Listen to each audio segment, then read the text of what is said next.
morning, Miss Lanier. This early, you'll have to take the local. All right, Phil.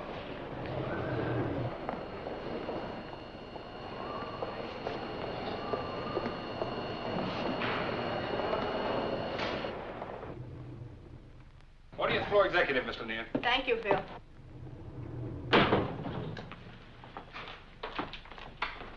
Good morning, Miss Lanier. Good morning, Martha. I couldn't find a cab anywhere. Such a lovely day, though. 40th floor executive, Ramsey and Company, Miss Stevens. I'm sorry, sir. Our switchboard doesn't open till 9. You should be able to reach him shortly thereafter. And that's correct, sir. Mr. Staples begins with the company today. I'll leave you a message on his desk. And would you put this on Mr. Staples' desk, please? Yes, ma'am. Mr. Staples will be in Mr. Quinn's old office, executive corridor. Yes, I know. I said deliver it, not read it. Yes, ma'am. Executive, 40th floor, Miss Stevens. Thank you. Morning. Hi. Oh, good morning, madam. I wonder if Marge is going to go to work next door. Oh, no. Well, I'm glad I don't. Not there. Maybe. Well, they really fixed up the new exec's office for him, didn't they? Very nice. A new man. Right next door to your boss. And awfully close to Mr. Ramsey. So happens that the new man, what's his name? Staples? Mm-hmm. Will be working with Mr. Briggs. That's why they have adjoining offices. Marjorie, baby, you're awfully defensive. I guess that's because you're worried about your Mr. Briggs. Run along, will you? May I have some more cream, please?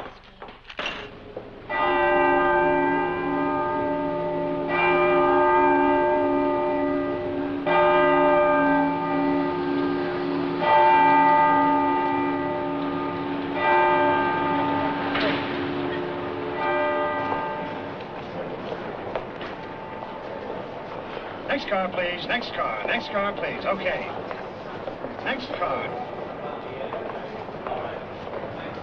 Harry, Charlie, Joe, express down. No stops for Jen.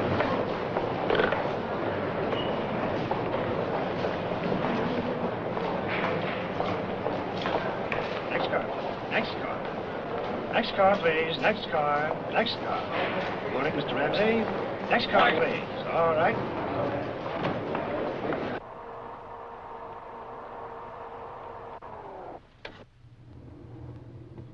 Thank you, Lenny. Yes, sir. Miss Lanier, Miss Stevens. He's here. Thank you, Martha.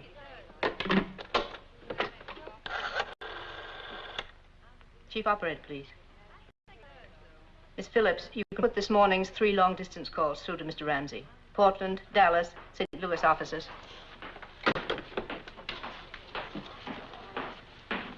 Good morning, Mr. Ramsey. Morning, Miss Lanier. Any messages?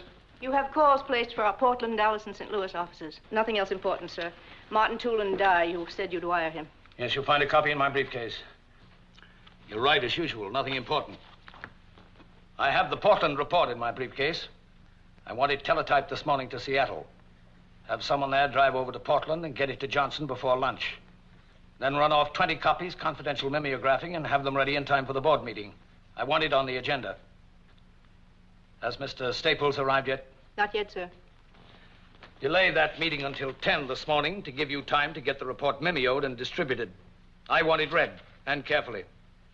Get word underground to their secretaries that no one is to count on making any early luncheon appointments. And make a note. Staples is to sit 1 down from Vandeventer on my left. Yes, sir. Let me know as soon as Mr. Staples arrives. Yes, Mr. Ramsey.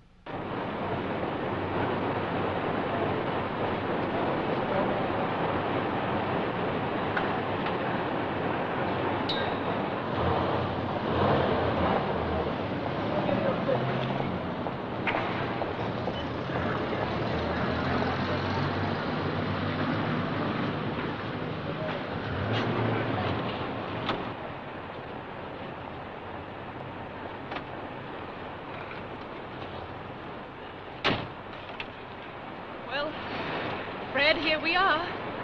Yeah, here we are. A little different than Mansfield, isn't it? Now I know what a mother feels like when a child goes to school for the first time. Well, goodbye, Mother. Looks big, doesn't it?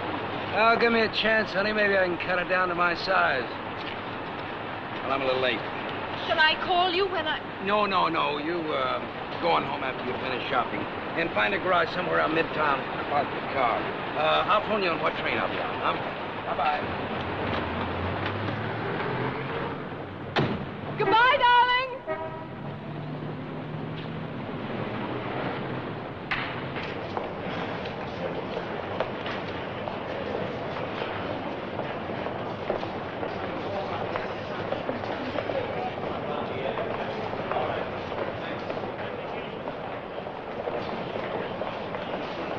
Ramsey and Company, the board said... Yes, sir. Executive or administrative? Oh, the executive, Mr. Ramsey. 40th floor, sir. Morning. Morning.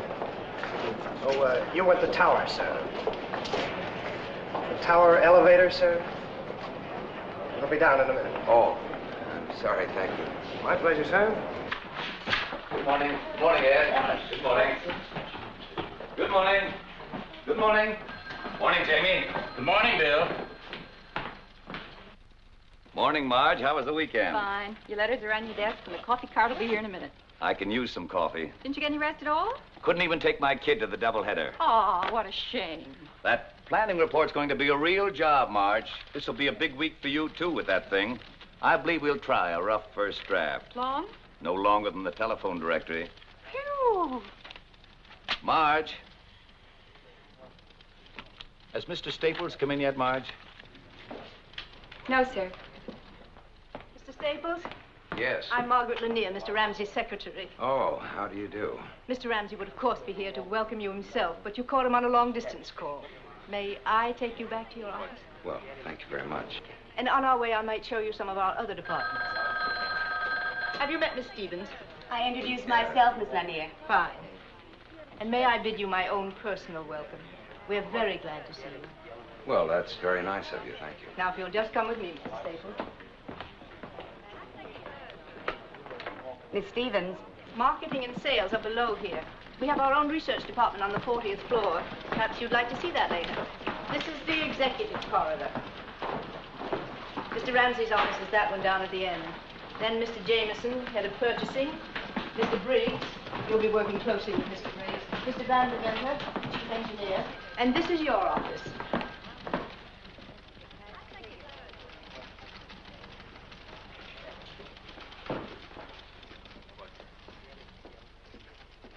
Isn't it nice? I hope you like it. Mr. Ramsey was told by someone in your old office that you were especially fond of this period.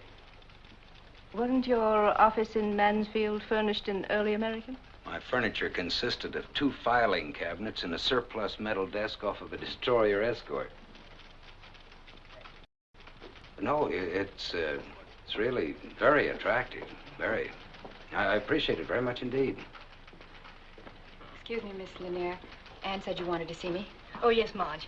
Mr. Staples, this is Miss Fleming. How do you do? How do you do? Marge, will you see that Mr. Staples has everything he needs in the way of office equipment? It was arranged for this morning at Mr. Briggs' suggestion. Oh, fine. I must rush now, Mr. Staples. Again, a most cordial welcome. Thank you very much. And, Marge, will you step by at my desk when you finish here, please? Yes, Miss Lanier.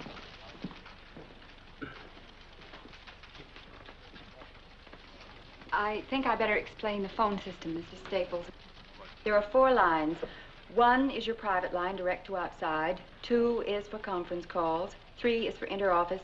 And 4, this button is for your secretary. Oh, I'm sorry. May I? Oh, yes, thank you.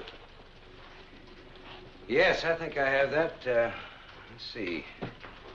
Outside, inter-office, conference. Yes, that's fine.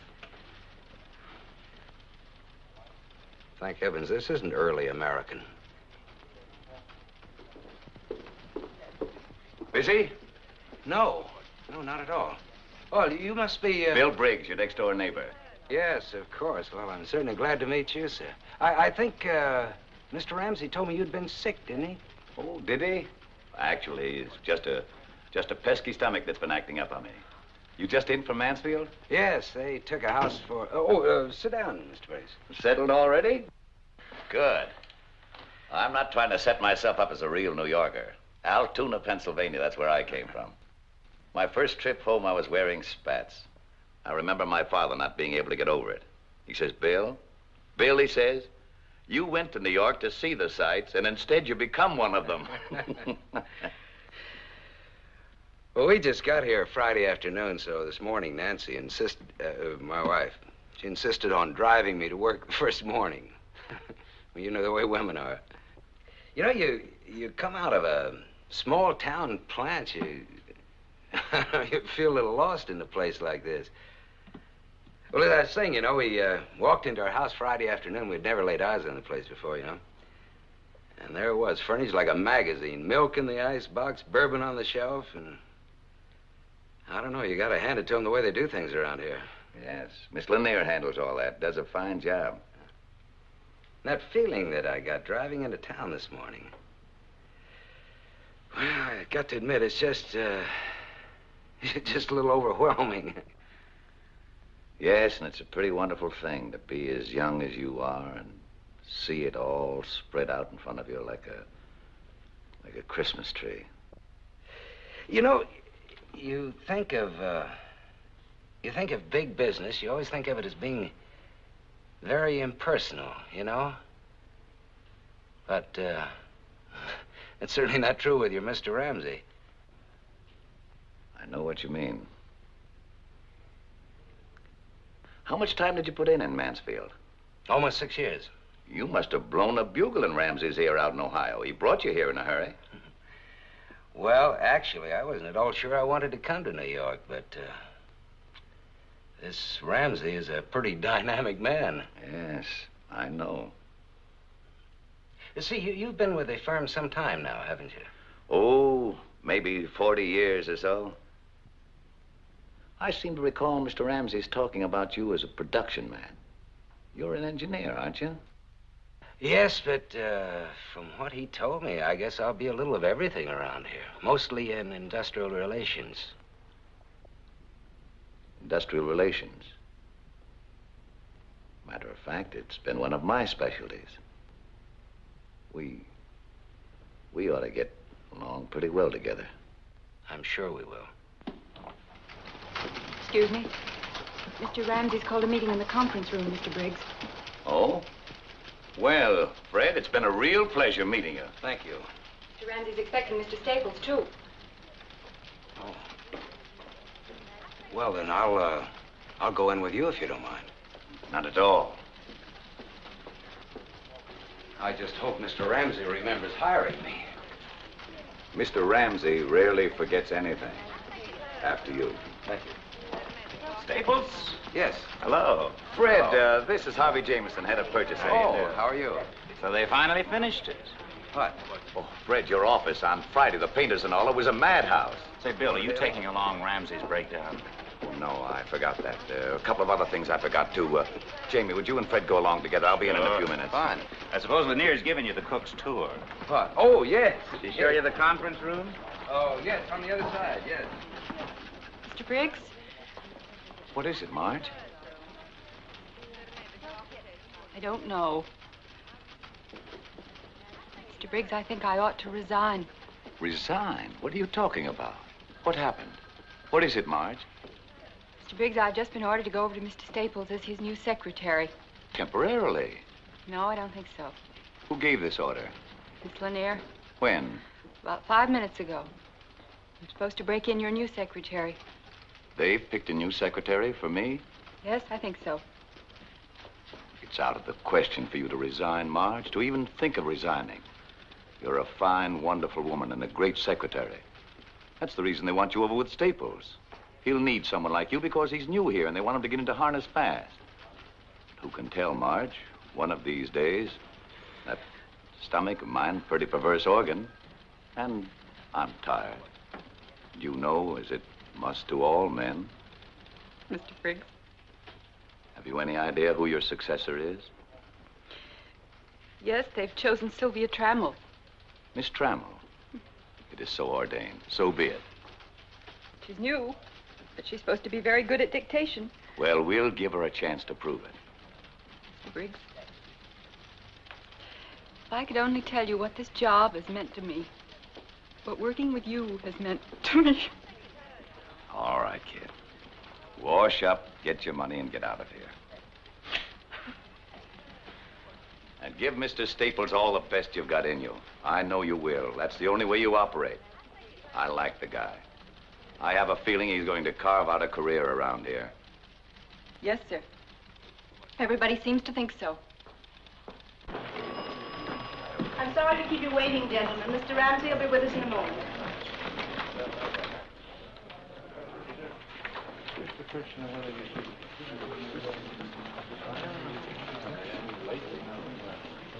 I'll see you then.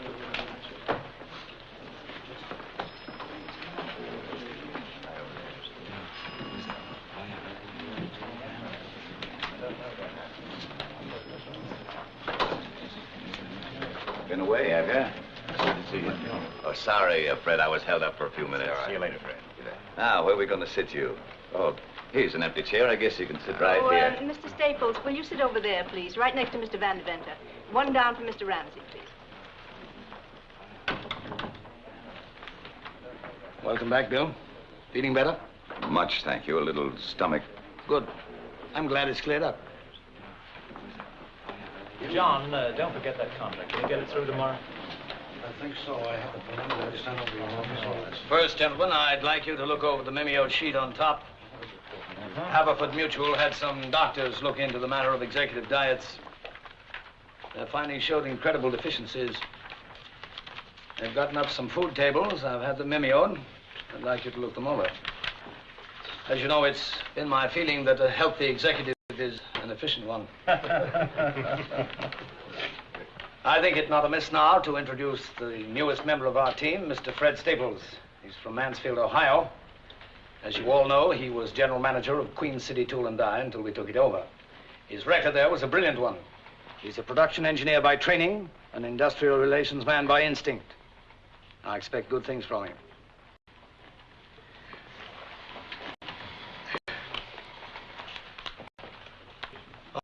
Oh, you've met everyone, but just for the record, reading from left to right, Mr. Jameson, head of purchasing. Yes, ma'am. Mr. Granigan, controller. Mr. Gordon, head of sales. How are you? Mr. Latham, head of service. Mr. Portier, chief of operations. Yes, nice to know you. And Mr. Van Deventer, chief engineer. How are you? Nice to see you. Pleasure. Oh, and of course you've met Mr. Briggs, Oh, yes. who is our vice president, assistant general manager, in charge of everything that everybody else forgets to be in charge of. Now, gentlemen, you all have before you a copy of the Williamston plant purchase prospectus. Mr. Jameson, did you attach your supplements? It's right there, Mr. Ramsey. Page 17R under process equipment. And, Mr. Granigan, the stock purchase plan I outlined, I have your comments here? You do, Mr. Ramsey. Good. Feasible, is it? Very much so, in my opinion. Good. Well, that about winds it up, unless there are any further points to be made. I do think, Mr. Ramsey, if we could keep the transaction under wraps for a bit, at least during the preliminaries. You know what'll happen to the stock if it leaks out that we've agreed to purchase. I've arranged it this way. The stock quotation as of yesterday morning... You seem to be straining at the leash, Mr. Briggs, or am I mistaken?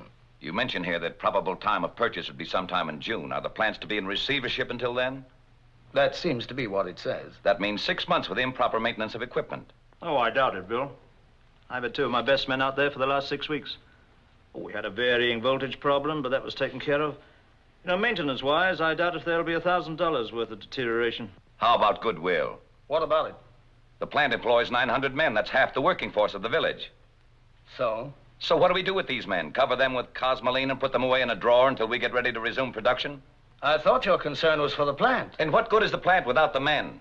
You chop its payroll in half for 6 months, and you might not plant, because you might not have a village. Mr. Briggs, if we may be permitted to disregard for the moment the considerations that you have brought up, what about the rest of the plan? I'd say it was adequate.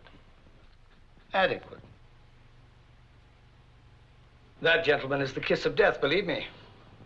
I've known Mr. Briggs for a long time. When he says something is adequate, what he means is that it is entirely inadequate. I must admit to feeling a concern over some 900 men suddenly deprived of a livelihood. Mr. Briggs, if you would do me the goodness to look at what I consider to be a fairly elementary business principle. By putting 900 men out of work temporarily, we may ultimately employ twice that number in the same town. By cutting production costs as a result, we will then be able to compete more favorably in the market. Thus, we'll be able to sell more goods. We're not going to ruin that town, we're going to make it. I should think, Mr. Briggs, that after 30 years, you'd be able to think beyond the tongue-clucking stage and come up with something resembling an analytical point of view. I was under the impression I'd given you a point of view. I saw none.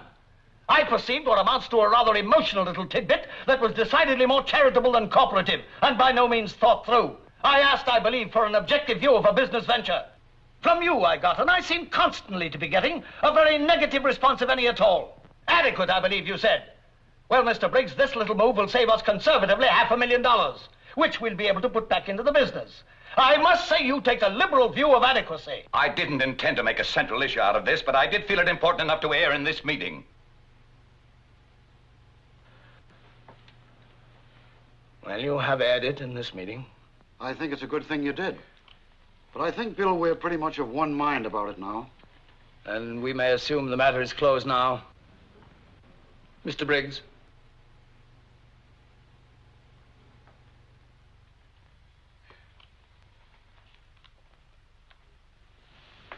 How about you, Mr. Staples? Do you have an opinion?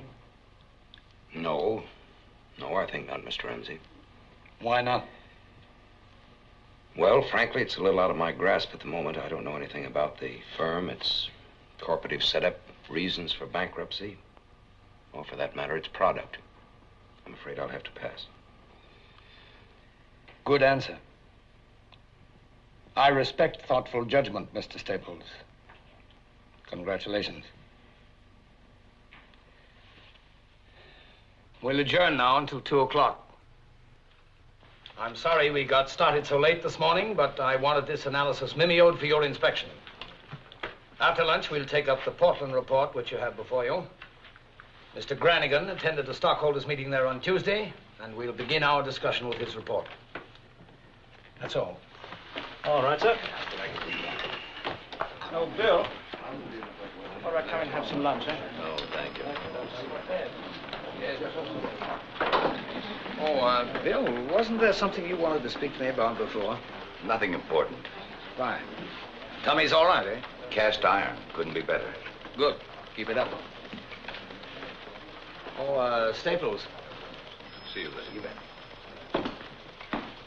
Good to have you with us, Staples. Thank you. The arrangement's satisfactory? Oh, yes, just perfect. I'm sure you'll be hearing from my wife very soon about that. It's a beautiful house. Beautiful country up there. I'm sure you'll love it. Oh, see you later, Bill. Oh, Fred. Briggs is working on a project now, a comprehensive planning report. The point is that it's very important, most important indeed for our future program, and it's far too big a job for Briggs, or for any one man to handle. Now, what I want you to do is get your finger in it. Certainly. What I mean is more than just your finger. You understand me? Yes, Mr. Ramsey. You make that quite clear.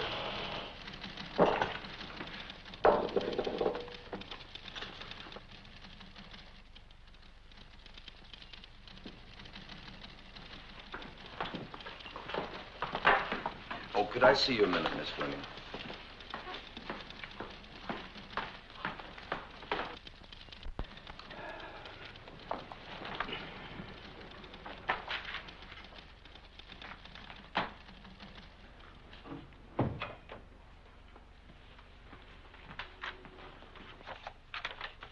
Yes, sir?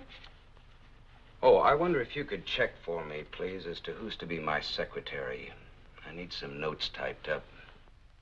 I'm to be your secretary, Mr. Staples. But I thought Mr. Briggs. It was arranged for, just before the meeting, Mr. Staples. I take it you'd rather remain with Mr. Briggs. I was Mr. Briggs' secretary for 7 years, Mr. Staples. Well, in that case, I see no reason why I shouldn't be able to get someone else. It was Mr. Ramsey's idea. Do you want to give me those notes now?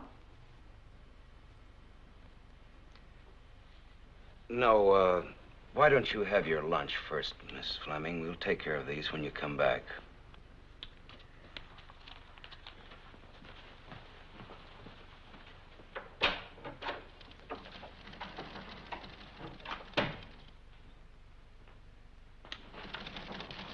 Mr. Briggs? There are some notes here that... Later, Marge. I'll do it later.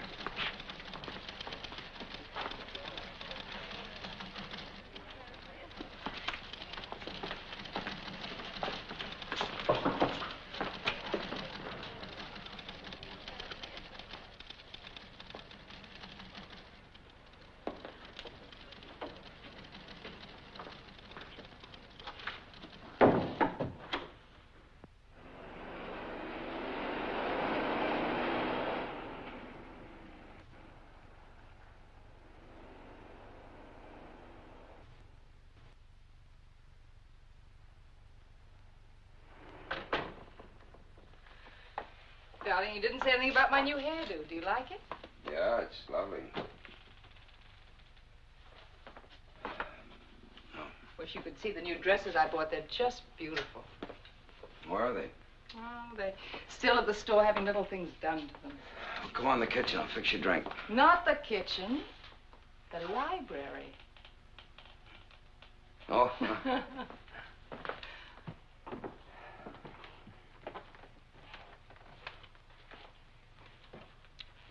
I hope they'd have the dresses ready and have them sent over to your office this afternoon. I spoke to your secretary about it when I called. It's funny she didn't mention it. They didn't get the job done in time.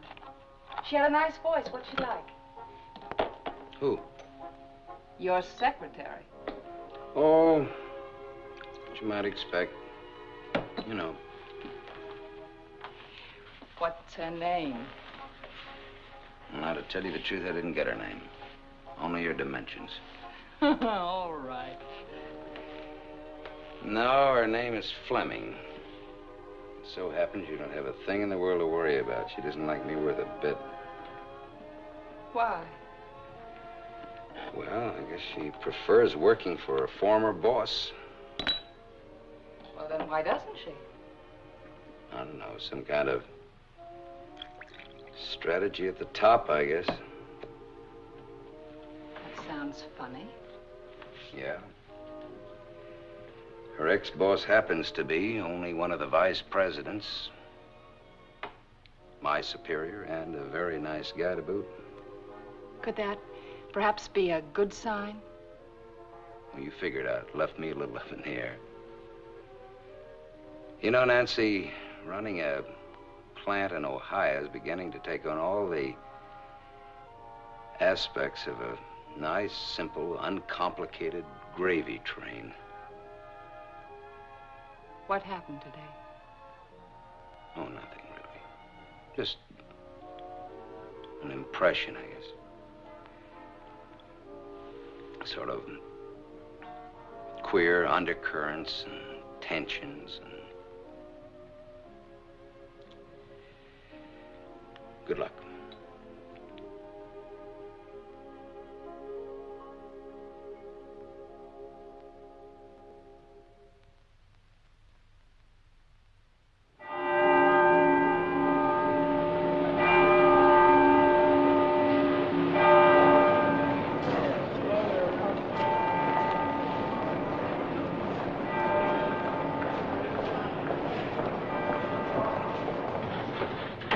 Ramsey?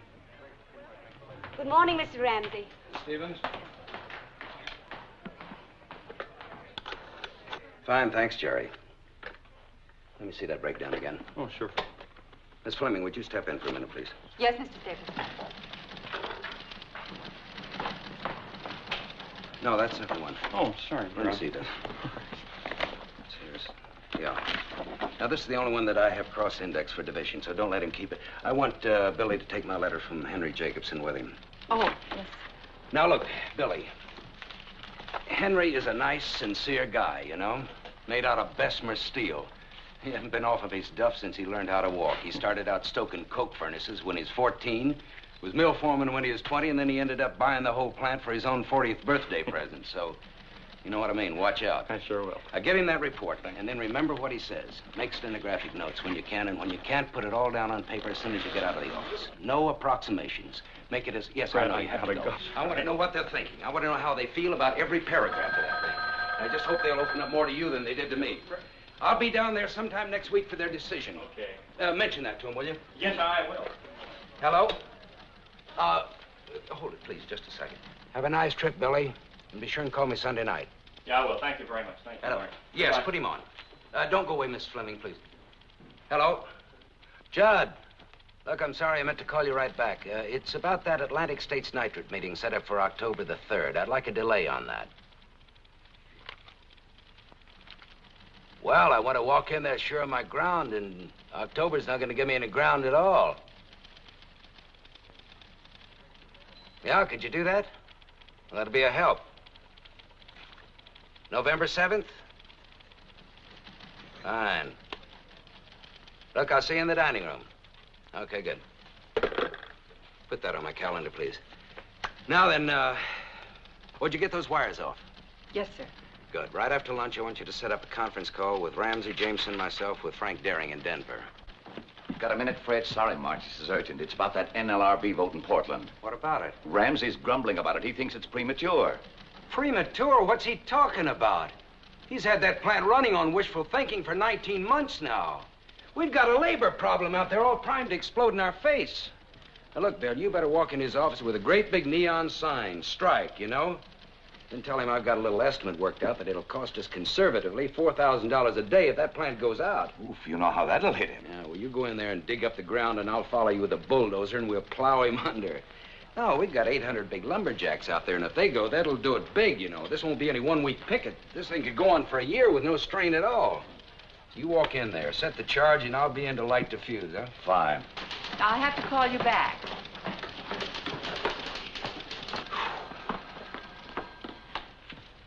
Is 2:30 convenient for your call to Denver, Mr. Staples?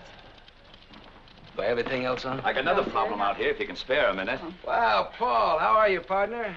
Mr. Staples, that gun. Oh, you got it. Huh? You like it? You try it out yet? Try it yet. 30 seconds from the time he read Winchester double barrel on the box, he was sighting it. Well, how about going out for a little skeet shooting on Sunday? Give it a try, huh? Wonderful. Can I, Dad? He's all yours, Fred.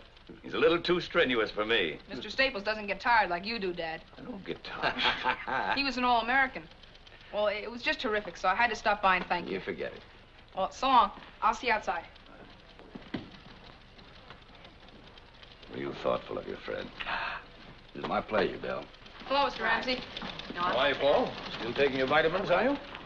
I guess so, sir. Fine, fine. Keep it up. Excuse me, Mr. Prince. Oh, man, I'm tired. I've made arrangements for your call to Denver, Mr. Staples. If I could go over one paragraph... in No, this I letter. think I'll knock that off after lunch, if you don't mind, Miss Fleming. All right, Mr. Staples. Oh, drink it here. Relax a minute. Thank you. I will.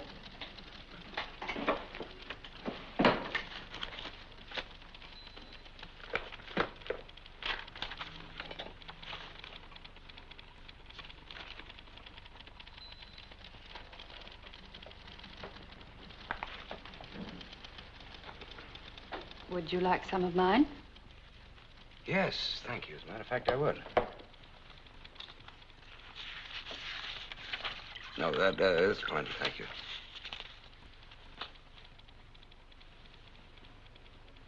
Where'd you play your football, Mr. Staples? Oh, Ohio State, but don't ask me the years. I won't tell you. I won't ask you. Anyway, I feel about 3 times older than when I first came here. They've kept you busy. Yes, they sure have. You've done very well. You fitted in quickly. Thank you. You know, I think that's the first out-and-out friendly thing you've said to me. I think you resent me a little, don't you, Miss Fleming? I don't know why you should... Well, it's just a feeling that I've gotten from time to time. You work with a man for a long time, a fine man. You become part of him. You identify yourself with him. Then along comes the new man. I like Bill Briggs. I like him a lot. I have from the first. If I have done or said anything that could... No, of course not. Because I must say you've been very fair. But 7 years isn't a day. I owe a lot to Mr. Briggs. Mr. Briggs is the last of the original bunch around here, the people who really started this business. That's not easy to be the last of the original bunch. I know. He's not well. He has a bad heart. And an ulcer. I guess that's just about par for the executive course, isn't it? Well, I guess I've always been a field man. I haven't been an executive long enough to find that out for myself. But you're a good one. I think you're a very good executive. You admit mistakes. You don't pass the buck. You're a lot like Mr. Briggs that way. I take that as a very nice compliment. I mean it. Mr. Briggs's only trouble is that he could never be a yes man, not even to Mr. Ramsey himself. He always has to speak his mind. And Mr. Ramsey doesn't like his judgment questioned. You either go along or you get off. Bill Briggs never got off. No, he never did. But maybe he's about to be pushed.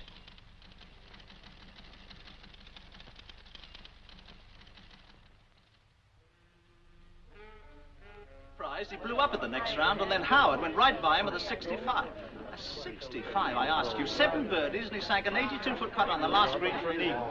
Oh, hello, my dear. You know, that's some golf. Yes, indeed, it's wonderful.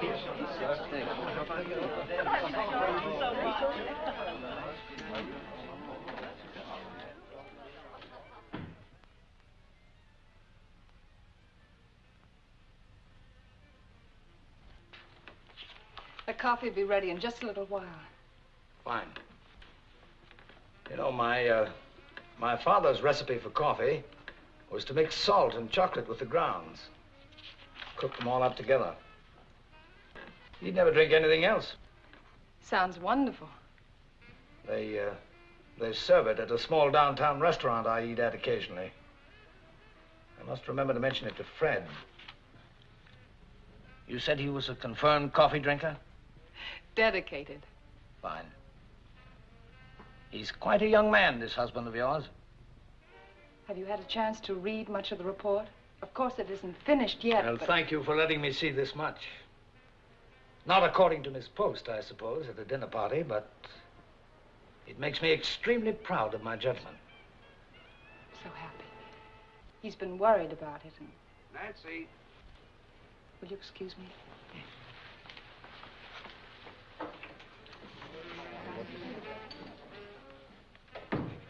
Wonderful party, you two. Makes me think I should get married. Oh, don't do anything as drastic as that. Wonderful having you, Ed. Come again soon. Will you try keeping me away? I'll see you at the office Yes, tomorrow, Fred. bright and early, Ed. Good night. Yeah. Ah, Jamie, you don't have to go yet. Stick around a while. It's early. Of course, I'd love to stay all night, however. We're going home. Can't get him out of here, Nancy. Usually he leaves office parties as soon as the canapes are passed. I thought everybody behaved very well. I thought so. Gotta give them credit for that. Not again. I was beginning to like all of them. Will you come over and see us? Certainly. Come over during the day? You know, nowadays, Jamie never gets home at all. I think we wives ought to form a union. You're right, we Good should. night, dear. Good night. Bye-bye. Good night.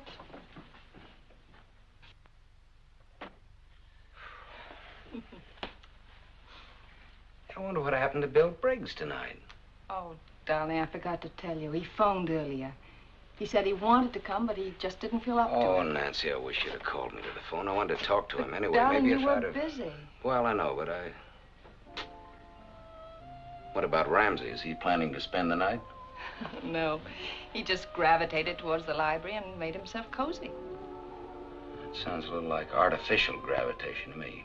You didn't have anything to do with it, of course. Well, he's really an amazing person. You know, I expected a real tycoon, but he's so simple, almost childlike. Baby, I just hope by mistake you never wander into a jungle. Good night, Jack. Good night, dear. Thank you. A wonderful party. Thank you. Interesting reading matter here, Fred. Very interesting reading. I took the liberty of accepting your wife's kind invitation to look over your report. Oh, really? Good, heady stuff. Good, solid thinking. And some of it is better than good. Of course, I can't say that I agree with all your conclusions, but I listen to arguments. It'll be good to hear arguments for a change. Good arguments. Well, I can't tell you what a relief that is. We really sweat that one out. Fred, I like a man to show initiative. I like a man who's not afraid to think a new thought, to take a different kind of step on his own. With your permission, I'll borrow this extra copy of your report just overnight. But for now, I can say I'm very impressed. Well, of course, we haven't finished this thing yet, but Bill and I feel that another week... Bill? You mean Briggs? Yes, sir. Well, we work together on this. Oh, come now, Staples. I pride myself on my sense for style. I can link what I see with what I know to be peculiar to a certain individual. And I know Bill Briggs' work. I've been exposed to it since I was of voting age. This isn't his style. It isn't his brand of thinking. Well, I don't know what Nancy could have told you, but Bill and I work together. Fred, learn to accept success. It's tougher sometimes than learning to accept failure. Don't take half of your accomplishment and hand it out gratuitously to the man on your left who hasn't the stuff to do it on his own. That's charitable, humane, and it makes you feel good. But it's not business. Mr. Ramsey, I'd like to clear up one point. There'll be a meeting on Tuesday, Fred. We can discuss the report then. I assure you I don't want any undue credit. I never extend undue credit. Ask anybody. Ask your friend Briggs. You think I'm tough on him, don't you? I am tough on him. Well, I think Bill is... I think he's a good man. He was. And grandfather clocks were good clocks, and Stanley steamers were good automobiles, but you can't run them in competition today. I must say that I like some of his ideas very much. Very much indeed. So do I. Some of them. Not many. Still, a man with Bill's experience and... I don't know, I think he'd be very hard to replace. I'll see if that coffee's ready. Are you serious, Fred? Briggs would be hard to replace? Do you honestly think that? Then why do you think I brought you on here from Mansfield on such short notice? Do you think that was a whim? Is that what you think? Fred, you're Briggs' replacement. I thought you understood that. I'm expecting his resignation. I don't like to prolong these things. They're unpleasant and personal no matter what tack you use. And under no circumstances could I or would I undertake to fire him.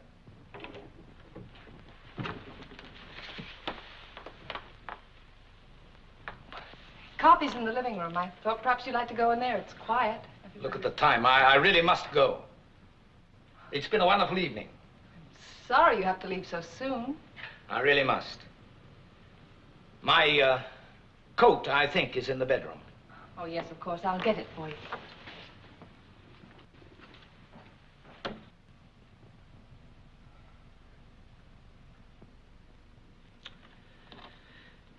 May I make a suggestion?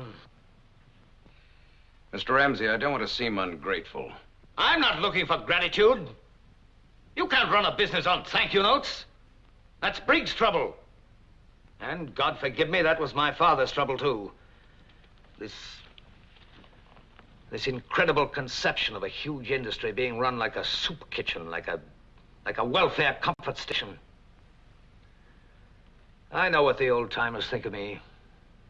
I've grown up getting stared at by a lot of tongue-clucking old fogies who find me ruthless. Kind of people who represent everything that might have kept our business from growing to anything like its present size. This stupid black and white idea that honesty and fair profit are incompatible.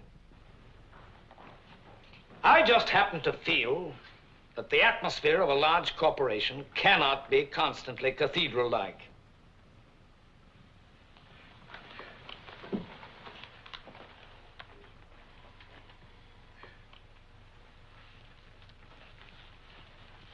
Thank you, Mrs. Staples. And again, thanks for a wonderful evening.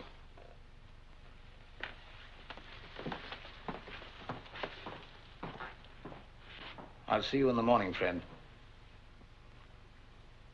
You didn't steal that promotion. You won it. Remember that.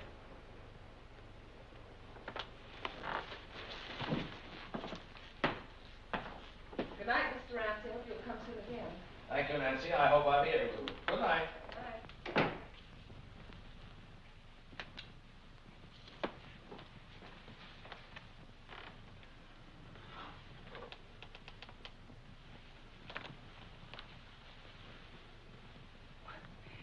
What was that all about?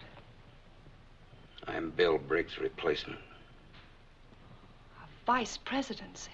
You must have really spread it on. Listen, a little rare roast beef and wifely pride don't get you that kind of a promotion. Yeah, it takes something a little more. A little misrepresentation for one thing. A little switch in authorship for another. You told him I'd written that report. I did not. I told him Bill had helped you with But it. Nancy, this is Bill's basic idea. Oh, the same set of ideas that he's had for years. I gathered that much. You gave it life, you made it work, you made it practical. Even so, Nancy, I don't want any part of it. Oh, Fred, I happen to know what you contributed to this. I also know that you can't stand winning if you have even a nodding acquaintance with the loser. I don't like stepping on another human being to get into a capital gains bracket. Ramsey's stalking that poor guy like an animal. He'll whip him to death if he has to make him resign. I didn't hear you tell Mr. Ramsey that he was mistaken. I didn't hear any clear-cut defense of Mr. Briggs. If you don't want to be successful, go and tell that to Nancy, Mr. Ramsey. He'll give you a will you broom, please? and you can check in at 7 Look, o'clock every night, but don't Now, tell look, me. I don't want to argue about this. Neither do I. I just want you to answer me. Did you tell him that your wife was mistaken? Did you tell him that you were taking vows for something you did not do?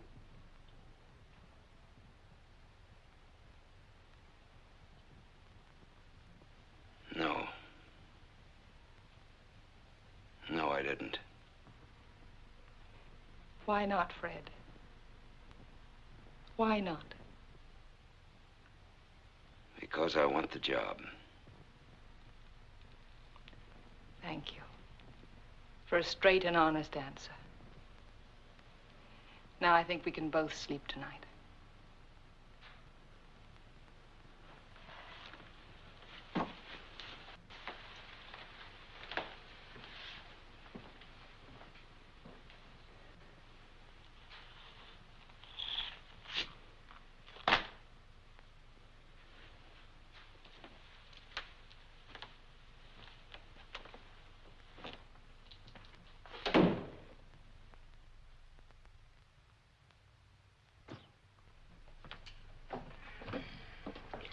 Hi.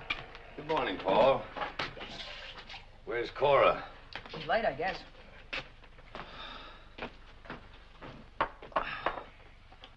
Aren't you going to be late for school? It's only 8:10. I've still got 6 minutes. You've got it figured out to a science, haven't you? I've just got it figured to how far I have to go and how long it's going to take me. Well, if you found that out, you've found out a lot. Thanks for breakfast. You worked late again last night. Yeah, no rest for the weary. You haven't got it down to a science yet, have you, Dad? What? How far you have to go and how long it'll take you? What's the matter, Paul?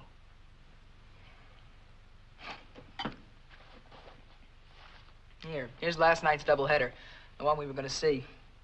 Oh, I forgot all about it, Paul. I'm sorry. We didn't miss much. I watched it on television. Crummy doubleheader. The Braves took both of them. You're lucky. The Yanks are playing tonight, aren't they? Yeah, they play the Red Sox. Let's start all over again. You meet me at the office, we'll have dinner, and then we'll go to the game together. Sounds good. It's a date. You're on. So long, Dad. Have a good day, and, if you can't make it tonight, would you give me a call at school? I've raised the world's worst pessimist. At 8 o'clock in the morning, you're figuring out the worst possible thing that could happen at 6 o'clock tonight. Upstairs in my room, I've got a drawer full of tickets to ball games we've never seen because of that stuff. But, call me if you can't, Dad. It's important. I'll make it this time, son. Can't you have another glass of milk and maybe tell me about last night's doubleheader? I'd be late. Wish I could. So long, Dad. Take it easy. Sure.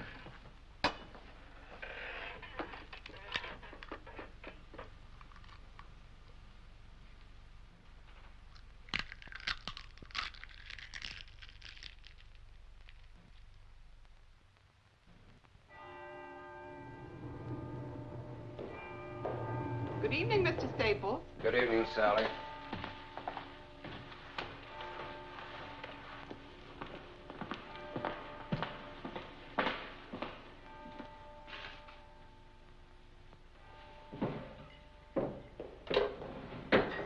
Paul?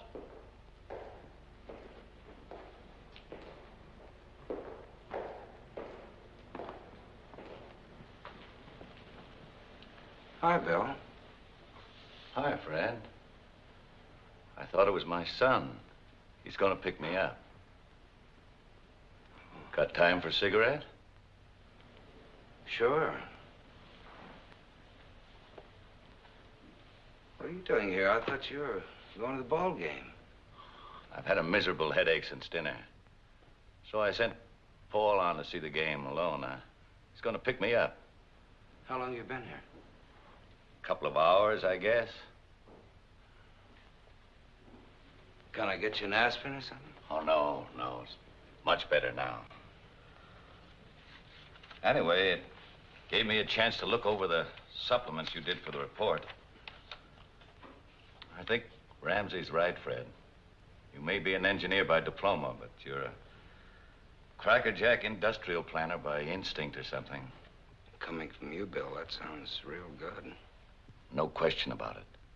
Some of your suggestions were great, Fred. Really great. I've incorporated them verbatim. I like your approach, Fred. You think of people in terms of the human factor, not just logistically. Something I've never been able to make Ramsey understand. Anyway, now he can't complain I turn in the same report every year. He won't be able to say that this year. Join me, Fred? No thanks, Bill. I've got to pick Nancy up for supper and that long drive home, you know. I don't know. Maybe I'm just getting old. I used to be pretty tough. Still tough, I guess. But every now and then I get tired. Tired of arguments, tired of battling, tired of the whole bloody mess with all this fancy organization and super finagling. Oh, I know it's legal and modern and all that. It's what they call the trend, isn't it? In the old days, things were a lot simpler. Businesses grow, Bill. This business didn't grow. Not since old man Ramsey passed on. It's been added to. That's not growth. It's just plain acquisition, a business of stock transfers and bank loans, manipulated by hired shysters and their sharpshooting accountants, and organized and controlled by a barracuda like Walter Ramsey. You sure you won't have a snifter, Fred? I wish you would. No. Well, times change, Bill. You know that. But do they always change for the better? Old man Ramsey could walk down a production line and call every man by his first name, and get called by his first name in return. No, I know that feeling, believe me. He didn't need public relations experts. Honor was enough. Character. And he never sold a share of stock in his company either. Not till the Depression came along and he had to raise cash or go under. And do you know why? Because he would not lay off one single man. That's the kind of man Jim Ramsey was. Now I sit in that fancy conference room with Jim Ramsey's son. I sit there and I see all the old man's principles, all his beliefs, every single thing holy to him, jobbed off by this spindly little financial wizard, this wall-eyed, ice Coated little rooster who knows more about debentures than he does about the human heart. Bill. I'm all right. Take it easy. I'm all right. You're going to work yourself up. I'm all right. Sit down, Fred. Sit down quietly and be a nice, sympathetic friend and associate. I'm wondering if you're as good a human being as you are an industrial relations man. He doesn't like you, does he? No. Bill, has it ever occurred to you to resign? Of course it has. 1,000 times. Why don't you? What? Resign. You can't take the chance of letting this man fire you. On our level, you don't get fired. You know that. After 30 years of productive work, they can't say to a man like me, all right, now get out. They just can't do that. So what do? They create a situation. A situation you can't work in and finally that you can't live in. Where there's tension, abuse, small humiliations. It all starts out on a scale so subtle, so microscopic, that at first you can't really believe it's happening at all. But gradually the thing begins to take shape. The pieces fit together, all the little bits, and it becomes unmistakable. They chip away at your pride, your security, till you begin to have doubts, and then fears. Ramsey. He wants me to resign. He wants me to get my cross so full that I'll be miserable enough to do just that. But you take it. Yes, I take it. Why? The bigger the job, the more desperately you try to hang on Why? to it. Why? Why do you take it? Why don't you quit? Quit? Yes, quit. Get out of it. Chuck it. You'd have your pension, your peace of mind. No. You know Ramsey's gonna go on hounding you until he makes you quit. Never. You'll never make me quit.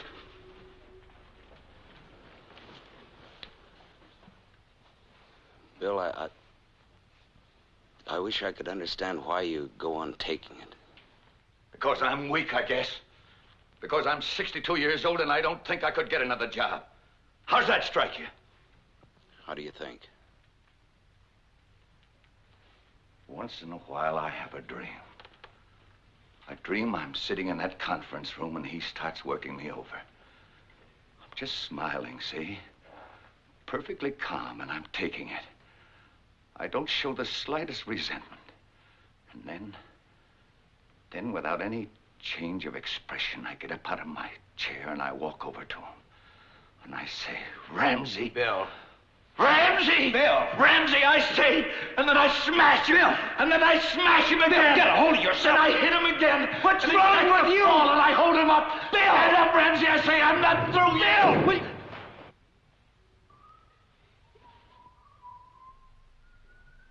It's the kid.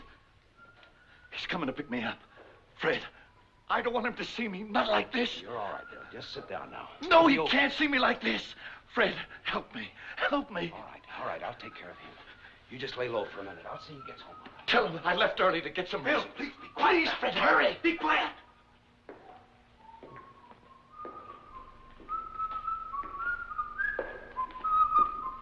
Oh, it's me, Paul. Oh, hi, Mr. Staples. Man, what a place by night. Where do they keep the caskets? How you doing, partner? Dad said I should drop in and pick him up. Oh, well, he went on home. He needed a little rest. Oh, good. He's under orders not to work late. He can't seem to keep away lately. Always work, always worrying. No wonder he's number 2 man. Suppose I drop you off at Grand Central, Swell, thanks, Mr. Staples. Ever since I can remember, he's been married to this place. Mom used to say the same thing. They were great together, Mr. Staples. Mom and Dad, they used to yell and argue and carry on. He was a fighter. It was great growing up. I remember.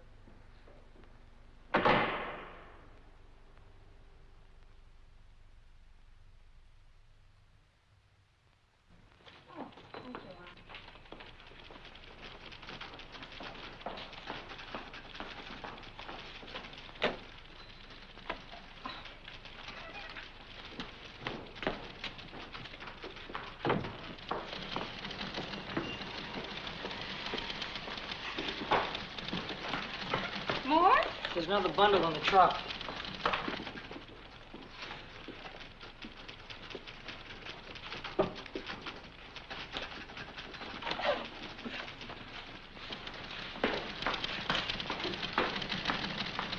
Mr. Staples, you left your hat in Mr. Briggs' office? Oh, Fred, I have the Stanley contracts made up if you'd like to take a look at them. Please. Bad night.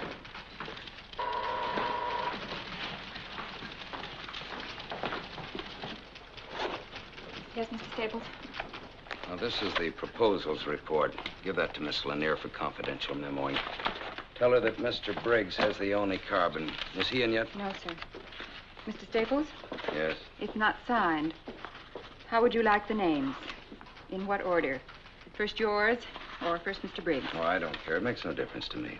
But in joint projects, Mr. Staples. I really don't think it's too important. Put Mr. Briggs' name first, if you like. Just give it to Miss Lanier right away. I'd like this thing printed by afternoon, if possible. That's all, Marge. Yes, Mr. Staples.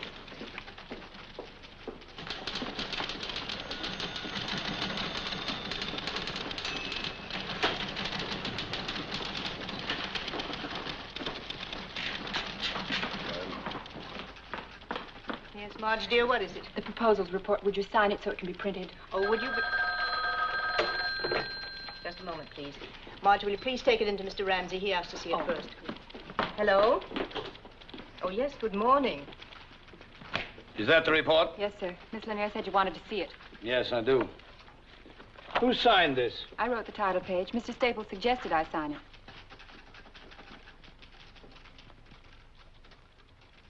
Print it. I'm sure that if Mr. Staples... Print it, Miss Fleming.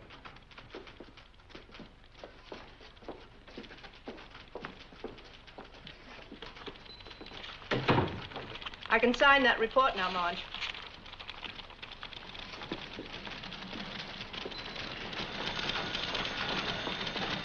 Now, we meet with Ramsey in 20 minutes. Under the conditions and in the time we got left, it's the best plan I can devise, and it's the only one ready, so you fellas have got to go along. There's nothing wrong with it. Marge, I can sign that report now. now. Hold us up for a while. You've got to alter Section B and review the... Thank you, Marge.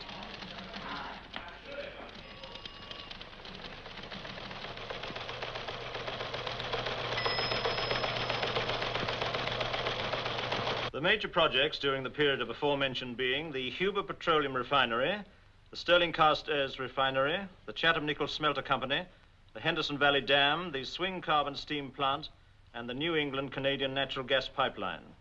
Good report, Van. Thank you. I got a real feeling of activity during your reading. The next item of business is the project's proposal report. Clearly of the greatest single importance on our docket this morning. I must say, and I'm sure you'll all agree, that I am not given to enthusiasms at the drop of a submission. But of this, I feel impelled to say that it is unique in effort, in genius and thought. To Mr. Fred Staples of our organization goes my heartfelt thanks and congratulations. Besides being our newest member, he seems to be shaping up as among our most astute. This set of proposals is ingenious, comprehensive, and fresh. Congratulations. Your success is a reaffirmation of my own judgment. Mr. Ramsey. Of my own good judgment, I may add. Mr. Ramsey. I prefer not to be drenched with modesty, Mr. Staples. This is not modesty, just the extension of credit where it's due. Bill here is as responsible as... Is your name about to be used in vain? I don't think Fred would use my name in vain. And it's refreshing to find someone not suffering from over-modesty. What I was trying to say is that we worked on this project together. It's a combined effort. I'm sure it was. Well, as long as that's understood. Oh, it is, it is. It's just that I feel reasonably competent to assess individual performances and to single out those that I feel should be singled out, with all due regard for Mr. Staples' concern for his fellow man.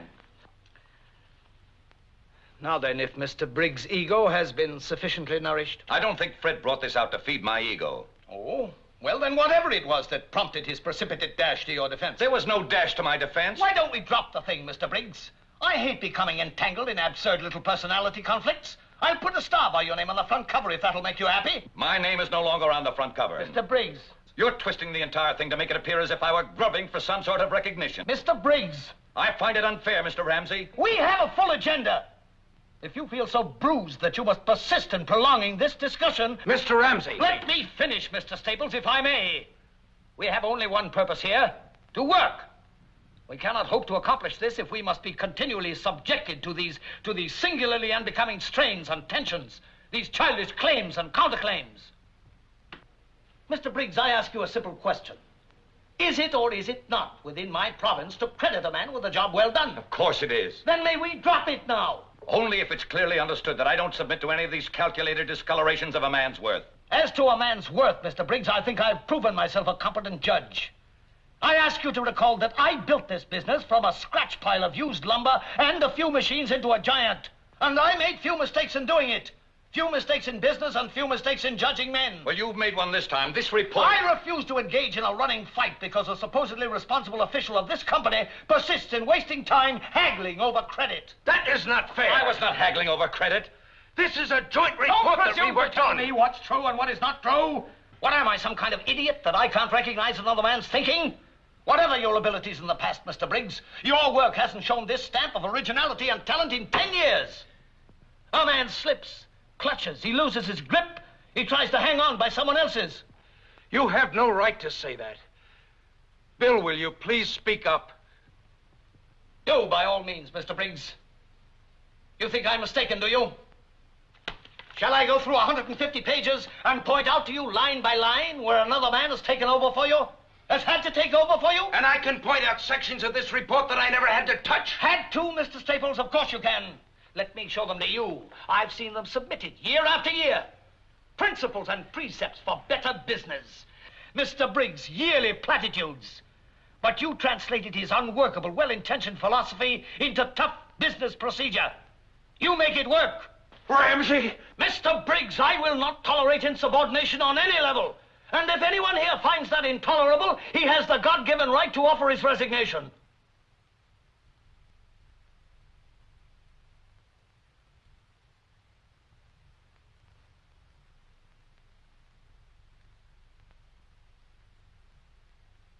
Bill. Please. Mr. Ramsey, I had no intention of seeming insubordinate.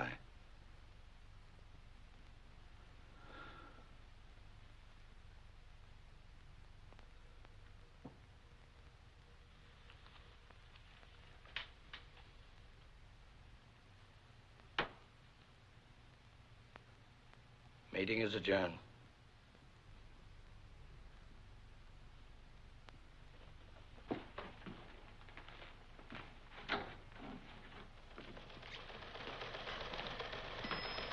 Mr. Briggs.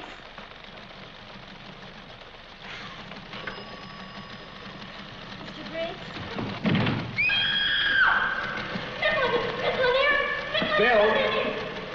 Bill, can you hear me? Little bottle of pills. Coat. Office. Get some water. Yeah. Brannigan, get an ambulance. I've called Dr. Blake. Don't move him. Fred, he's still giving orders. Do me a favor, Fred. What, Bill? Tell him. Go to...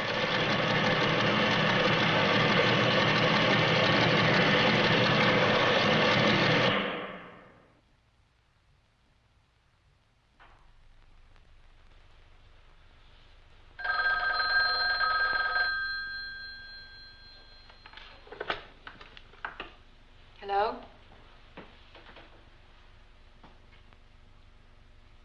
Thank you, Mr. Staples. 5 minutes ago.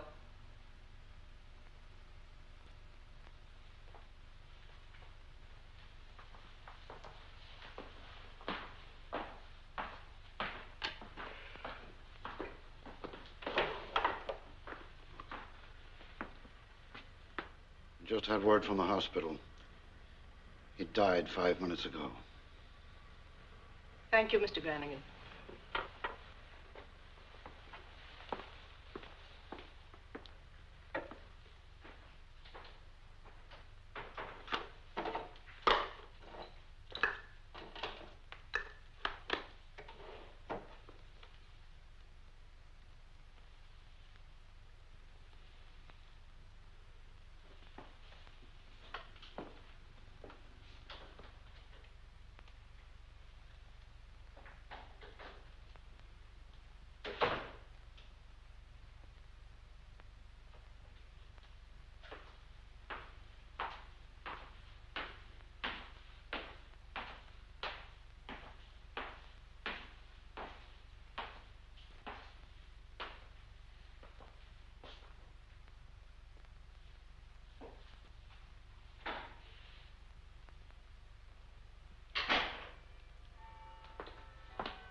Nancy, what are you doing here?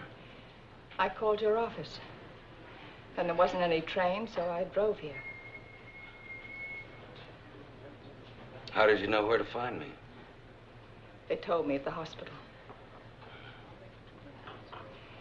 Does Paul know? Yes, he's with Bill's sister. He's all right. Did you ever something, miss? Have you had anything to eat? Hmm? Have you eaten anything?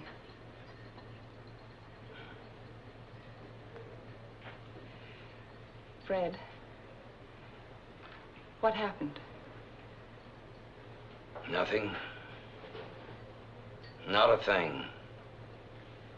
Except a murder. There were witnesses, too, plenty of us. And no one lifted a finger to stop it. Fred. Nancy, I know I didn't lift a finger. Don't know. I'm not going to have you going around in sackcloth and ashes for something that you did everything in your power to stop. You begged him to resign. You know that. What more could you have done? What more could anyone have done? Nancy, I think you'd better go home. Would you take this, please? Are you coming? No.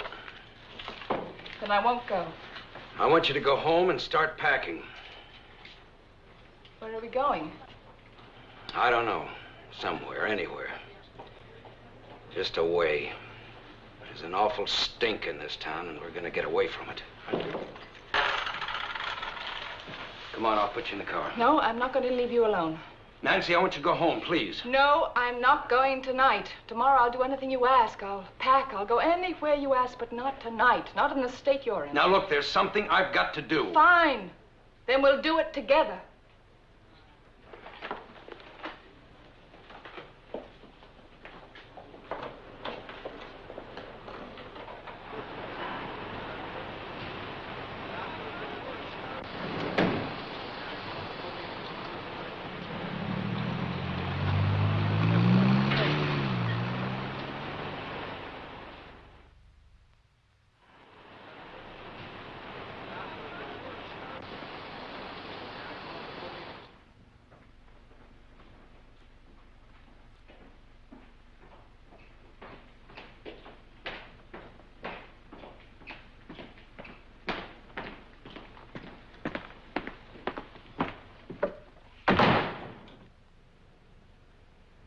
Bill was supposed to go to Lansing tomorrow morning for a meeting with Phillips.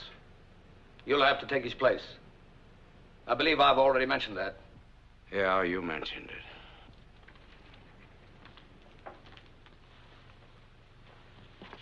You leave on flight number 116, 832 from LaGuardia. Miss Lanier will meet you at the airport with your reservation and all the memoranda and correspondence pertaining to the negotiation. You'll have 3 uninterrupted hours in the air to familiarize yourself with all the details. I have no interest whatever in the Phillips matter. What was that? I'm telling you that I don't want the job. I'm through. I'm quitting. I resign as of now. Why? Because I hate your guts. You used Bill Briggs for a whipping boy. You made him knuckle under and then you beat him to death. You wouldn't try anything like that with me because I'd kill you first. I'm not a nice human being. What else? You're nothing but a freak. You drive your people into peak efficiency if they can make it or a grave if they can't. Because Bill Briggs lacked the strength to and stand the capacity. He was second in command. He had a lot of responsibility to hold, and he cracked under it. It was his business, too. It's no one's business. It belongs only to the best, to those who can control it, sustain it, nurture it, keep it growing. Right now, it belongs to us because we're producing. But in the future, it belongs to whoever has the brains, the nerve, and the skill to take it away from us. Well, they can have my share of it right now because I don't want any part of it. What do you want from me? Apologies? I don't apologize. What else? A nice unsullied conscience? You walk out of here with a halo because you spoke your mind? What do you do then? Go to work for some nickel and dime outfit run by nice people who won't challenge you and prod you and goad you and drive you to a height you never even dreamed of? A company where there's nothing to fight for because you're the best and there's no competition? Where everything is handed to you and nothing is worth fighting for? I want you to stay. I don't think you understand, Ramsey. I don't like you. I don't like anything about you. I didn't hire you to like me. All right, I'm not a nice person in your eyes. But whatever I am, you'll learn more, grow more, and do more here with me than anywhere else on earth. I want you to stay because I need help on my level. And you're the only one who's able to function there. Be a conscience for me if you want. Be anything you like. And if it's something I don't like, you'll know about it soon enough. I think you're strong enough to take it. And if not, I think you're strong enough to get out. Name your terms. All terms are negotiable. I don't think so. Not mine. All right. I just as soon not waste any time doing trading. As of now, your salary is doubled. Your stock option is doubled right down the line. Your expense account is whatever you make it. Add to that a new title, Vice President. I want a lot more than that. You're not going to take me on as just another vice president you can push around. You take me as someone who hates you down to the bare nerve. Nothing in the world will ever change that. I'll argue with you, contradict you, fight you in every way I know how. I'll do everything in my power to push you out and take your place myself. Go ahead and try. Mr. Staples, you have yourself a deal. Have it drawn up. No reservations now? Yes, one. Bill had one pitiful little dream that someday he'd walk in here and break your jaw. I reserve the right to have that wish for myself. I'll have it drawn into the contract, with a little rider giving me the same privilege.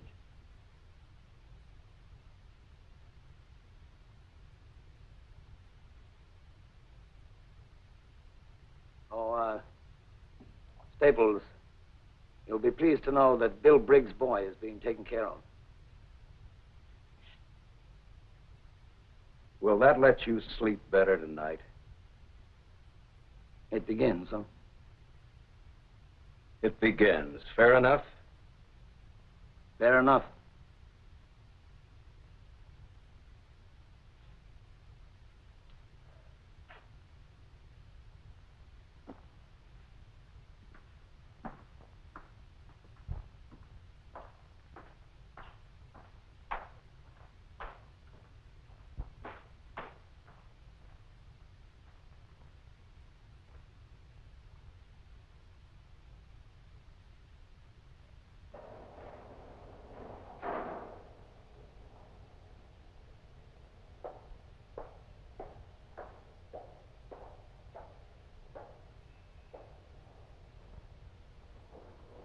Do we pack?